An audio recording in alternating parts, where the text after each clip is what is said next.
Les résultats 2023 de Pfizer viennent de sortir et ils sont agréablement surprenants, donc on va aller essayer de comprendre si oui ou non Pfizer constitue une opportunité d'investissement aujourd'hui. Donc on arrive sur une petite news, Pfizer affiche un bénéfice surprise au T4, donc Pfizer qui avait fait état mardi d'un bénéfice trimestriel inattendu, porte par ses mesures de réduction de coûts et les moindres retours du traitement Paxlovid par le Covid-19 par le gouvernement américain. Donc voilà, déjà ça veut dire que c'est court terme. Aujourd'hui l'action n'a pas augmenté, n'a pas baissé, il n'y a eu aucun changement, c'est-à-dire que c'est du court terme, mais en fait on s'y attendait pas, on a fait des meilleurs bénéfices, maintenant est-ce que cet argent-là il va servir à quelque chose? On va essayer de le comprendre. L'entreprise américaine a fait état d'une reprise de revenus de 3,5 milliards contre 3,2 milliards liés au Paxlovid au cours de la période, avec le retour d'environ 6,5 millions de traitements. Pfizer avait anticipé précédemment une charge hors trésorerie de 4,2 milliards basée sur le retour d'environ 7,9 milliards de traitements vers la fin de l'année, et donc a enregistré au quatrième trimestre un bénéfice ajusté de 0,10$ par action, alors que les analystes tablaient en moyenne sur une perte de 0,22$ par action. Donc c'est complètement différent. On s'attendait à une perte, on a une augmentation. C'est-à-dire que là, les analystes se sont trompés complètement. Donc le groupe américain a bénéficié d'un bond de ses ventes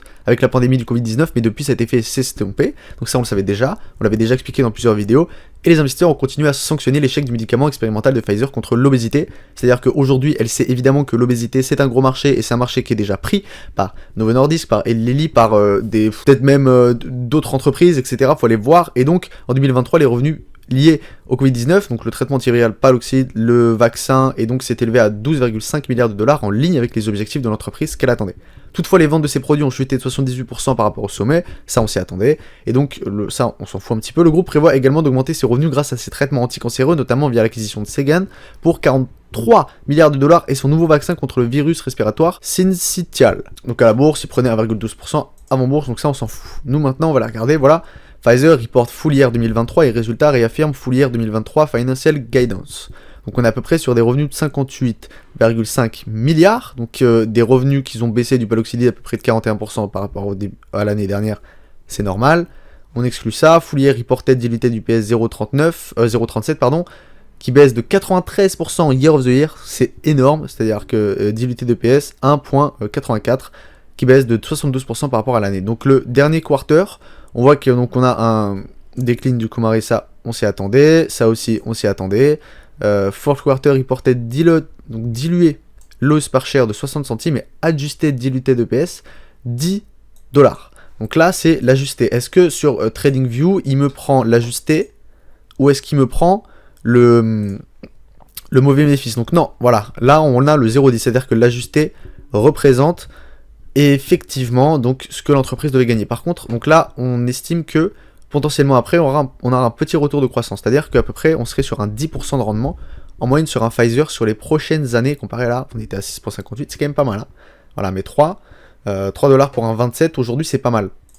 Aujourd'hui c'est pas mal, mais nous voilà, ce qu'on veut savoir c'est réaffirmer full year guidance, provided décembre, revenu de 58 à 61, petite augmentation, et un EPS de 2.5 à 2.25, c'est-à-dire que les analystes ils sont à peu près sur 2.27, c'est-à-dire que, en gros, les analystes pensent que Pfizer devrait atteindre ses résultats.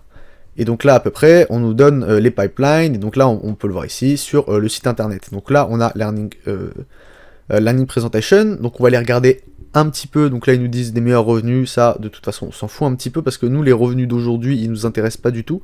Nous, ce qu'on veut savoir, c'est oui ou non, est-ce que potentiellement, pour avoir un retour de cette croissance avec, voilà, des belles pipelines, tu vois. Par exemple, la saisonnalité, vaccin, bon ça, on s'y attendait. Du cardiaque, on va avoir un petit peu plus, voilà, market of cancer, etc. Je sais pas à peu près à quoi ça représente. Et donc là, on voit Key Potential Growth Driver, et donc là, on voit à peu près les nouveaux produits qui, potentiellement, pourraient arriver sur le marché. Donc voilà, sur l'année, on est à peu près sur 1,84$ de revenus. Donc en baisse, hein, donc là, vous le voyez à peu près, les baisses en moyenne, Adjusted Cost of Sale, donc là on a une augmentation de 12 points donc par rapport au coût de production qu'on avait, donc c'est-à-dire qu'on les a baissés, on le voit ici, Premium Driven par 3.5 non cash revenus reversés, donc ça c'est normal. Une favorite sales in mix due au lower sales of Paxlovid, c'est-à-dire qu'en fait ils s'y attendaient pas et ils l'ont mal géré et se sont dit bon bah en fait on s'attendait pas à ce que ça baisse directement autant, et en fait on avait mis beaucoup de coûts dans la production, ce qui a fait qu'aujourd'hui quand on a dû arrêter la production, ça nous a coûté pas mal d'argent. Donc là c'est ce qu'on nous dit à ce niveau là. Ensuite en termes de réinvestissement, pour l'année 2023 on a mis 10,7 milliards dans la R&D, ça veut dire que tout l'argent qu'on a gagné grâce au vaccin, on va aller le réinvestir. Paying gross dividend, fiscalière 9,2 milliards retour aux shareholders. C'est énorme, hein. Si on regarde un petit peu, on est sur une capi, bon, 154 milliards, c'est quand même beaucoup, hein. Faut s'en rendre compte, c'est quand même pas mal. Mais voilà, en termes de déclaration, on va essayer de les regarder ici. Voilà, en termes de cash flow, c'est-à-dire que là, on va faire 3,46, donc on va aller quand même, bon, comment ils se financent, ou est-ce qu'ils ont de l'argent, mais en tout cas, on voit ici, émission de la dette, ah, c'est pas mal, quoi. Après, bon, voilà, là, on a fait une acquisition. Mais voilà, vous voyez qu'aussi, total de dividendes versés en espèces, on verse quand même beaucoup de dividendes. On avait une évolution du fonds de roulement qui était assez mauvaise. On est sur une action qui investit massivement dans sa recherche et développement, sachant que elle donne aussi un extrêmement gros dividende. Ça veut dire qu'elle veut garder ses shareholders, sachant que, en fait, tout l'argent qu'elle va gagner, elle va le réinvestir, et après, elle va aller émettre de la dette pour aller continuer à faire ses achats. C'est-à-dire que si aujourd'hui elle ne payait pas un dividende, elle n'aurait pu faire autre chose qu'émettre 30 milliards de dettes dans un moment où les dettes ont un taux d'intérêt quand même assez élevé. Et on a aussi donc share repurchase, donc ça on n'a pas énormément. No share repurchase was completed in 2023, voilà, on anticipe des rachats d'actions en 2024. Donc ça c'est ce qu'il faut comprendre. Voilà, donc là on attend un petit peu cost saving, donc on pense qu'on va aller baisser un petit peu nos coûts de production à ce niveau-là, ou nos dépenses de production, nos dépenses d'investissement, etc. Adjusted R&D expense, on va continuer d'aller encore plus loin. On va avoir une tax rate qui va être un petit peu plus élevée, et pourtant, on pense avoir un diluted UPS beaucoup plus important en 2024 que en 2023. C'est-à-dire qu'une croissance, là, donc à peu près, on va aller l'établir un petit peu pour quand même comprendre, hein. Donc, on était sur 1,84, on va aller prendre la fourchette moyenne, 2,15 fois 100 divisé par 1,84, on serait à peu près sur du 16% de croissance en bénéfice par rapport à cette année. Donc c'est pas mal, hein. C'est-à-dire qu'on s'attendra à des revenus qui ne augmenteraient pas à ce niveau-là, on serait sur du 2%, voire peut-être même du 1%. Et pourtant, une augmentation de bénéfices attendue d'à peu près, de 16%. Voilà, maintenant, à savoir qu'est-ce qu'ils vont faire avec cet argent, etc. On sait qu'ils investissent beaucoup en R&D.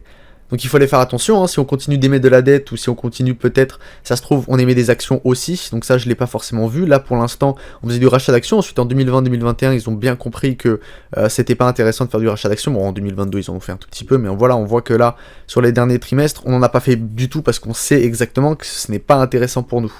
Voilà, on va aller quand même racheter notre dette en moyenne. Et là voilà, on a émis quand même énormément de dettes, c'est-à-dire que là, aujourd'hui, on est sur une dette totale à 63 milliards, même si on a fait une acquisition. Voilà, faut quand même s'en rendre compte, mais 63 milliards de dettes, c'est énorme. On va aller voir à quel point ça leur a causé du tort. On est passé de 300 millions à 700 millions de charges d'intérêt sur la dette. 700 millions sur des bénéfices d'exploitation qui tournent environ, donc on va quand même prendre les bonnes années. Voilà, un bénéfice d'exploitation qui va tourner donc sur les environs, ah putain, je peux pas les voir en trimestriel, bon, on va prendre une moyenne. Sur un bénéfice d'exploitation qui pourrait tourner en moyenne à peu près, allez, on va donner un 10 à 12 milliards. Si on a 7 x 4, ça nous donne 28. Donc 28, ça fait 3 milliards. 3 milliards sur un bénéfice de 12, c'est énorme. Voilà, ça représente un 20-25% en moyenne. Donc on est sur une grosse dette en soi pour Pfizer aujourd'hui. Donc si en plus on continue d'investir en R&D et qu'en plus tout l'argent qu'on fait, on va le retourner sous forme de dividendes ou sous forme de rachat d'actions. Bon, rachat d'actions je dirais pas, mais sous forme de dividendes, je pense que y a un problème d'allocation de capital à ce niveau-là. Et donc aujourd'hui, peut-être se tenir un petit peu loin de Pfizer ou d'essayer de comprendre quel est le but. Pourquoi est-ce que ce management-là fait ce genre d'action-là? Voilà. Allez vous poser les bonnes questions. C'était Max. Si vous appréciez ce genre de vidéo, n'hésitez pas à mettre un like et vous abonner. Et moi, je vous dis à bientôt.